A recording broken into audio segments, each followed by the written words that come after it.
After a decade of coaching basketball at OU, Lon Kruger has reportedly decided it's time to retire. Sports reporter Christine Maria and our sports director Caden McFarland join us now to look back on his storied career. One last surprise from a guy who always kept his personal life separate from his job. Lon Kruger calling it a career after spending the last 10 years with the Sooners. Now, he spent 35 years in the NCAA as a head coach, took 5 teams to the tournament. That was the first time any head coach had done it, a player's coach certainly in his own right. And so now we'll go to the road. Caden McFarland, our sports director, you've reported on Lon Kruger and all of his 10 seasons here at OU.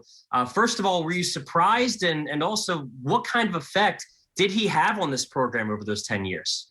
Yeah, it came out of the blue a little bit for me. I mean, in hindsight, maybe not, because he's 68 years of age. 10 years at a big-time Division I program is a long time. His son just took the job at UNLV. He loved his time in Vegas. I bet he spends a lot of time going forward. This makes sense now, but yeah, it caught us by surprise a little bit.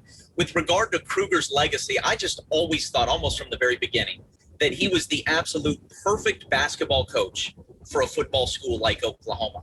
He was a made man. We knew what he could do, getting a job in the NBA, taking Florida to the Final Four, winning everywhere he had been. Everybody knew he could coach. That was without question.